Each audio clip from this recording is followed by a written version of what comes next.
Sa ngalan ng Ama at ng Anak at ng Espiritu Santo, Amen. ang pagpapala ng ating Panginoong Kristo, ang pag-ibig ng Diyos Ama, at ang makikipagkaisa ng Espiritu Santo naway sumainyong lahat. At sumaiyo rin.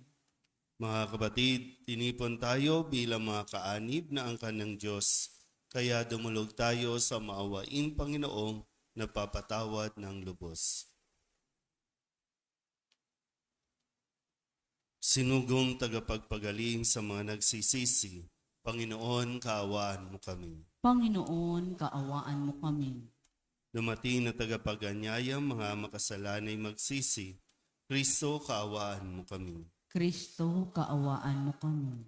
Nakaluklok ka sa kanan ng Diyos Ama para ipamagitan kami. Panginoon, kaawaan mo kami. Panginoon, kaawaan mo kami. Kaawaan tayo na makapangyarihang Diyos, patawarin tayo sa ating mga kasalanan at patnubayan tayo sa buhay na walang hanggan. Amen. Manalangin tayo. Ama naming makapangyarihan, lagi nawang magalak ang iyong sambayanan sa pagkakaroon ng bagong kalooban upang sa kadakilaang dulot ng pag-anib sa iyong angkan, ang araw ng pagkabuhay ay maging pag-asa sa pagdiriwang sa pamamagitan ni Jesucristo kasama ng Espiritu Santo magpasawalang hanggan. Amen. Magsiupo na po ang lahat.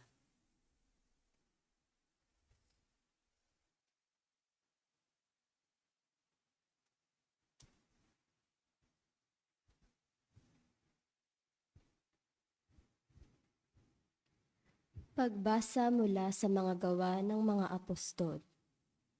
Noong mga araw na iyon, dinaluhong sina Pablo at Silas ng mga tao. At matapos pahubaran ng mga pinuno, sila'y paulit-ulit na ipinahagupit, saka ipinabilanggo at pinabantayang mabuti. Ipinasok sila ng bantay, saka loob-looban ng bilangguan, at ipinangaw ang mga paa. Nang maghahating gabi na, sina Pablo at Silas ay nanalangin at tumaawit ng mga imno. At nakikinig naman ang bang mga bilanggo. Di kaginsa-ginsay lumindol ng napakalakas. Ano pat nayanig pati ang mga pundasyon ng bilangguan. Pagdakay nabuksan ng mga pinto at nakalag ang mga tanikala ng mga bilanggo. Napabalikwas ang mga bantay bilangguan at nang makitang bukas ang mga pinto, hinugot ang kanyang tabak at tangkang magpapakamatay sa akalang nakatakas ang mga bilanggo. Ngunit sumigaw si Pablo, "Huwag mong saktan ang iyong sarili. Narito kaming lahat." Humingi ng ilaw ang bantay, patakbong pumasok at nanginginig na nagpatira pa sa harapan ni na Pablo at Silas. Inilabas niya ang mga ito at sinabi, "Mga Ginoo, ano po ang dapat kong gawin upang ako'y maligtas?" Sumagot sila, "Sumampalataya ka sa Panginoong Hesus at maliligtas ka, ikaw at iyong mga sambayan." At ang salita ng Panginoon ay ipinahayag nila sa kanya at lahat ng nasa kanyang bahay. Nang gabi ring iyon, hinugasan ng bantay ang kanilang mga sugat at nagpabinyag siya pati ang buo niyang sambahayan. Pagkatapos, sila'y isinama niya sa kanyang tahanan at hinainan ng pagkain. Galak na galak siya at kanyang buong sambahayan, sapagkat sila'y natutong sumampalataya sa Diyos. Ang salita ng Diyos. Salamat sa Diyos, salmong tugunan. Ligtas ako sa iyong piling, lakas ko'y sa iyo nanggaling. Ulitin po nating lahat.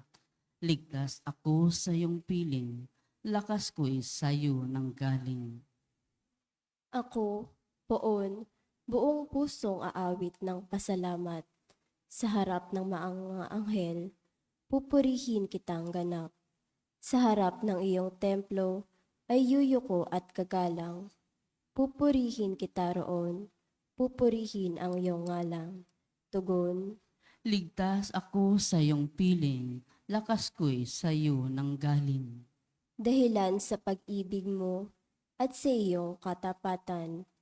Ika'y tunay na dakila, pati iyong kautusan. Noong ako'y tumawag, tinanggap ko ang tugon mo. Sa lakas mong itinulong, ay lumakas agad ako. Tugon, Ligtas ako sa iyong piling, lakas ko'y sa iyo nang galing. nahahandang harapin mo, mapupusok kong kaaway. Ligtas ako sa piling mo, sa lakas na iyong taglay. Yaong mga pangako mo, ay handa mong tupding lahat. Ang dahilan nito, poon pag-ibig mo'y di kukupas, at ang mga sinimulang gawain mo'y magaganap. Tugon, Ligtas ako sa iyong piling, lakas ko'y sa iyo nang galing. Magsitayo na po ang lahat.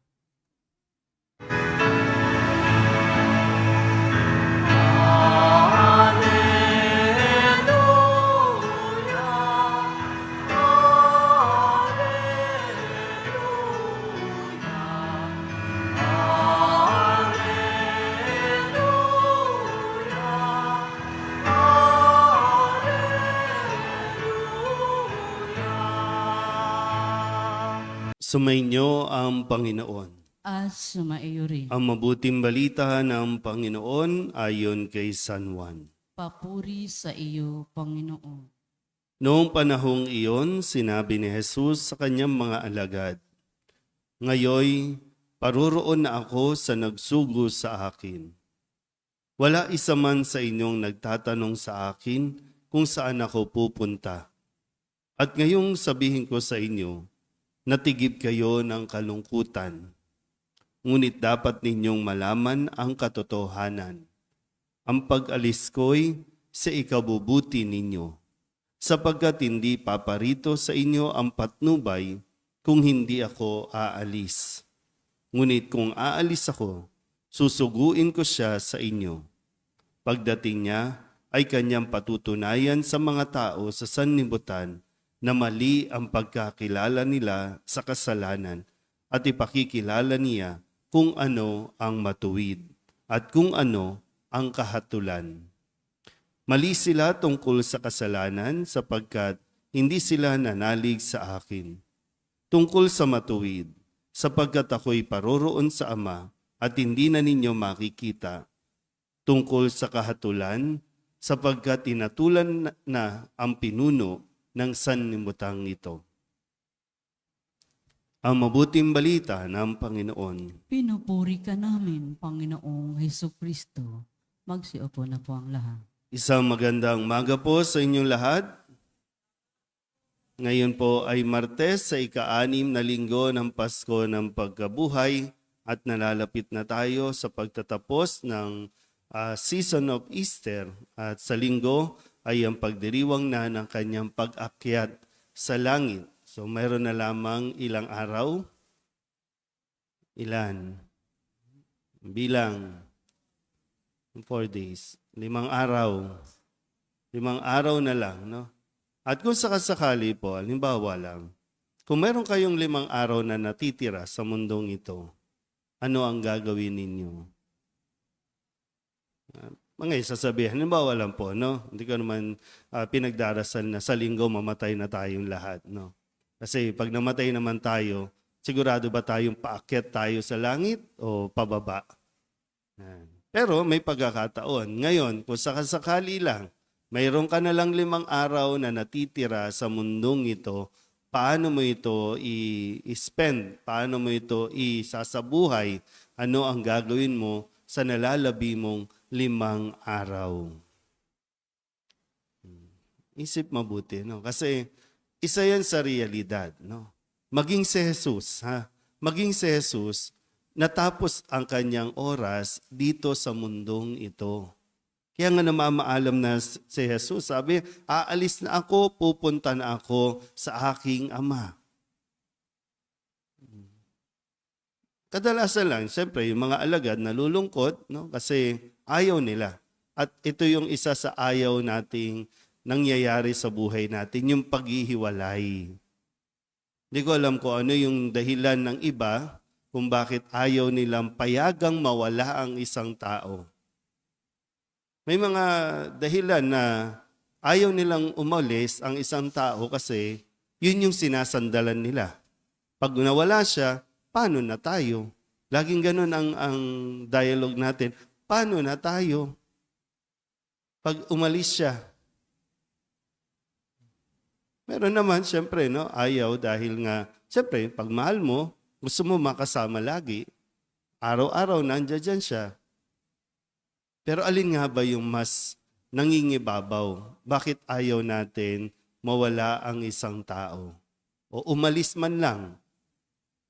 Kasi nakakalungkot kung yung dahilan natin, kasi siya yung inaasahan natin, at para bang minsan, nagiging selfish tayo. Ayaw natin siyang paalisin kasi sa pang-personal natin na kagustuhan, kasi gusto mo lagi may nag-aasikaso sa'yo, may nag-aalaga sa'yo, may nag-provide sa'yo. Kaya yung misteryo po na ayaw man natin, pero kailangan natin maghiwalay. Ayaw man natin, pero kinukuha ng Diyos ang isang tao na ayaw nating mawala. Nasasabi pa nga natin, bakit ganun? Kung sino pa yung mabait, siya pa yung nawala. Mabait ba kasi inaasahan mo? Mabait ba kasi may naibibigay sa'yo? Kung kailangan mawala, para matuto rin naman tayo. Kasi nasasanay na tayo na iasa na lang sa kanila ang ating pang-araw-araw na buhay. Isang pagtuturo din yun no? Bakit may nawawala? Bakit may umaalis? Para mas makita din natin talaga yung katotohanan na sa Diyos lang naman talaga tayo dapat nagtitiwala at umaasa. At sa konting panahon na ibinigay ng Diyos sa atin ang taong ito na pinahalagahan natin, para tayo mas matuto, umako ng responsibilidad. No? Halimbawa lang po, no? Di ba yung sa inyo po, no? sa atin, hanggat nandyan ang sinasandalan mo, hindi ka natututong maging responsable. At ang nakakalungkot, no? Kapag nandyan yung taong pinahalagahan mo, nawawala sa eksena ang Diyos sa buhay natin. Kaya nga ito muli, no, sa umagang ito o sa araw na ito na ipinapaalala sa atin, kailangan umalis ni Jesus. At ang kanyang pag-alis ay para din sa kapakanan ng kanyang mga alagad. Hindi matututo ang mga alagad hanggat nandyan siya. Hindi mapapalalim at magiging matatag ang mga alagad hanggat nandyan siya. Kailangan nilang isabuhay at kailangan makita kung mayroon bang natutunan ang mga alagad. At ito po yung pinapatunayan din, no? Kahit nga sa ating unang pagbasa sa mga gawa ng mga apostol, itong sina Pablo at Silas, naging matatag. Pero alam nila, sandali na lang din ang kanilang buhay, pero sa kahuli-hulihan, naging matatag sila. Kahit ipinakulong, kahit ipinahagupit, hindi sila natinag, hindi sila pinanghinaan ng loob. Kung kaya't, ang kanila namang katapangan na ipinakita ay nagdulot naman ng pagbabagong buhay dito sa Bantay Bilangguan at maging ang kanyang buong sambayanan ay naniwala at nanalig kay Jesus. So tayo, kung sakasakali ulit, 5 araw na lang ang natitira sa atin dito sa mundong ito at ang sinasabi sa atin, at matuwa ka kasi iaakyat ka na sa langit. Huwag mong sayangin. Ipakilala mo sa Jesus sa abot ng iyong makakaya. Nang sa ganon, kung umalis ka man, magiging matatag ang iyong iiwanan. Amen.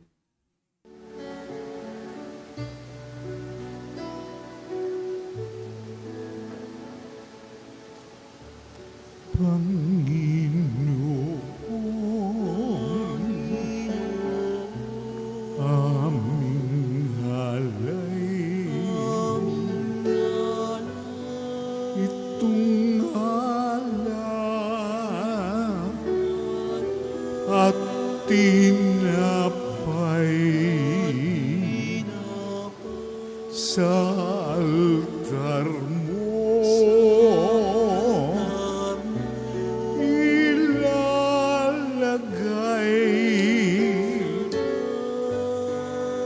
Tanggapin sa iyong kamay. Angin kayo mga kapatid upang paghahain natin ay kalugdan ng Diyos Amang makapangyarihan. Tanggapin nawa ng Panginoon itong paghahain sa iyong mga kamay, sa kapurihan niya at karangalan sa ating kapakinabangan at sa buong sambayanan niyang banal. Ama naming lumikha, ipagkaloob mong kami ay laging magalak sa pagdiriwang ng Pasko ng pagkabuhay ng iyong anak, upang ang ginagawang patuloy na pagsagip sa amin ay maging sanhi ng aming ligayang walang maliw sa pamamagitan niya kasama ng Espiritu Santo magpasawalang hanggan.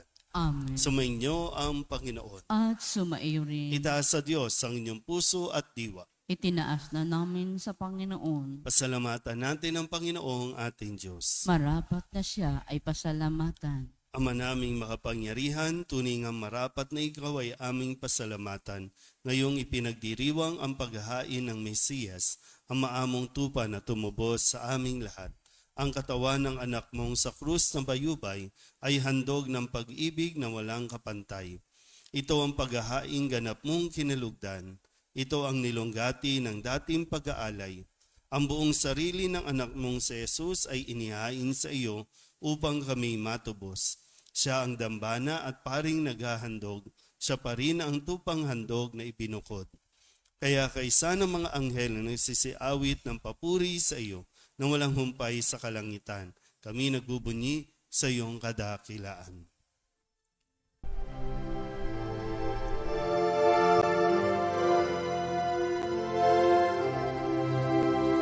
Santo, Santo, Santo, Panginoong Diyos makapangyarihan, napupuno ang langit at lupa ng kalwalhatian mo. Hosana sa kaitaasan, pinagpalang na paririto sa ngalan ng Panginoon. Hosana sa kaitaasan.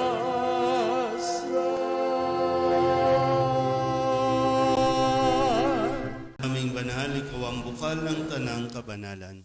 Kaya't sa pamamagitan ng iyong Espiritu, gawin mong banal ang kaloob na ito upang para sa aming maging katawan at dugo ng aming Panginoong Hesu Kristo. Bago niya pinagtiis ang kusang loob na maging handog, hinawakan niya ang tinapay, inasalamatan kaniya, pinaghati-hati niya iyon, iniabot sa kanyang mga alagad at sinabi, tanggapin ninyong lahat ito at kanin, ito ang aking katawan na ihahandog para sa inyo.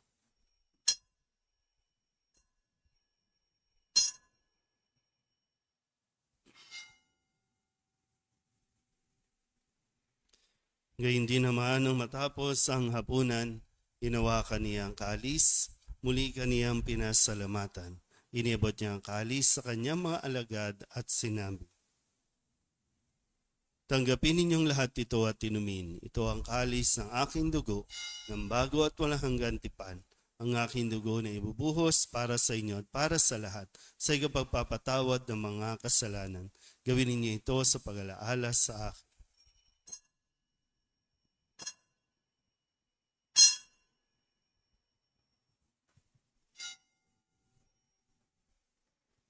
Ipagbunyi natin ang misteryo ng pananampalataya. Si Kristo'y namatay, si Kristo'y nabuhay, si Kristo'y babalik sa wakas ng panahon. Ama, ginagawa namin ngayon ang pag-alaala sa pagkamatay at muling pagkabuhay ng iyong anak. Kaya tiniaalay namin sa iyo ang tinapay na nagbibigay buhay at ang kalis na nagkakaloob ng kaligtasan. Kami napapasalamat dahil kami iyong minarapat na tumayo sa harap mo para maglingkod sa iyo. Isinasamo namin kami magsasalo-salo sa katawan at dugo ni Kristo ay mabuklod sa pagkakaisa sa pamamagitan ng Espiritu Santo. Ama, lingapin mo ang iyong simbahang laganap sa buong daigdig. Puspusin mo kami sa pag-ibig kay San Leon na aming Papa at ni Jose na aming Obispo at ng Tanang Kaparian. Alalahanin mo rin ang mga kapatid naming nahimlay na may pag-asang sila'y muling mabubuhay, gayon din ang lahat ng mga pumanaw. Kawaan mo sila at patuloyin sa iyong kaliwanagan. Kawaan mo at pagindapating kaming lahat na makasalo sa iyong buhay na walang wakas. Kaysa ng mahal na Birheng Maria na ina ng Diyos, ng kabiyak ng puso niyang si San Jose. Kaysa ng mga apostol at ng lahat ng mga banal na namuhay dito sa daigdig ng kalugod-lugod sa iyo, may pagdiwang nawa namin ang papupuri sa ikararangal mo sa pamamagitan ng iyong anak na aming Panginoong Hesu Kristo. Sa pamamagitan ni Kristo, kasama niya at sa Kanya, ang lahat ng parangal at papuri ay sa iyo, Diyos amang makapangyarihan, kasama ng Espiritu Santo, magpasawalang hanggan. Amen. Amen. Amen. Amen. Sa tagubili ng mga nakagagaling na utos at turo ni Jesus sa Panginoon natin at Diyos, ipahayag natin ang lakas loob.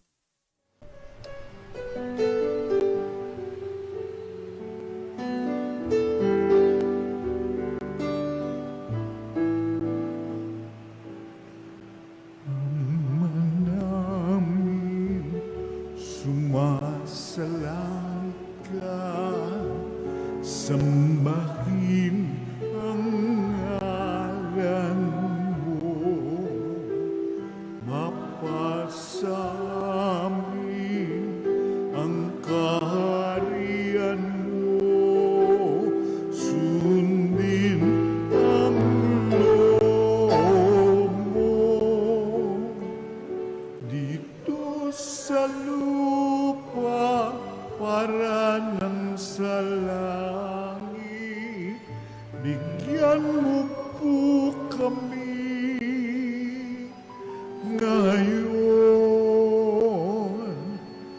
ng aming kakanin sa araw-araw at patawarin mo kami sa aming mga sala para ng pagpapatawan namin sa nagkakasala sa amin. At huwag mo kaming ibang dulot sa tukso, at yadya mo kami sa lahat ng masama. Hinihiling namin kami iadya sa lahat ng masama, pagkalooban ng kapayapaan araw-araw, iligtas sa kasalanan at ilayo sa lahat ng kapahamakan, samantalang aming pinananabikan ang dakilang araw ng pagpapahayag ng tagapagligtas naming sa Hesu Kristo. Sapagkat iyo ang kaharian at ang kapangyarihan at ang kapurihan magpakailanman. Amen. Panginoong Hesu Kristo, sinabi mo sa iyong mga apostol, kapayapaan ang iniiwan ko sa inyo, ang aking kapayapaan ang binibigay ko sa inyo. Tunghayan mo ang aming pananampalataya at huwag ang aming mga pagkakasala. Pagkalooban mo kami ng kapayapaan at pagkakaisa ayon sa iyong kalooban, kasama ng Espiritu Santo, magpasawalang hanggan. Amen. Ang kapayapaan ng Panginoon ay laging sumainyo. At sumaiyo rin. Magbigayan po tayo ng kapayapaan sa isa't isa.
Ito ang kordero ng Diyos. Ito ang nag-aalis ng kasalanan ng sanlibutan. Mapalad ang mga inaanyayahan sa kanyang piging. Panginoon, hindi ako karapat-dapat na magpatuloy sa iyo, ngunit sa isang salita mo lamang ay gagaling na ako. Katawan ni Kristo, Amen.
Pingin tayo. Ama naming mapagmahal, ang aming mga pagluhog ay iyong pakinggan para sa pagkakamit ng iyong tulong sa amin araw-araw at para sa pagkakaloob ng ligayang walang katapusan na pawang itinutulot ng banal na pakikinabang sa pagdiriwang ng pagpapalitan ng iyong bigay at aming alay sa pamamagitan ni Jesucristo kasama ng Espiritu Santo, magpasawalang hanggan. Amen. Sumainyo ang Panginoon. At sumairin. At pagpalain kayo ng makapangyarihang Diyos, Ama at Anak, at Espiritu Santo. Amen. Tapos ang banal na misa, humayo tayo sa kapayapaan ni Kristo. Salamat sa Diyos. Magandang umaga po. Magandang umaga rin po, Father.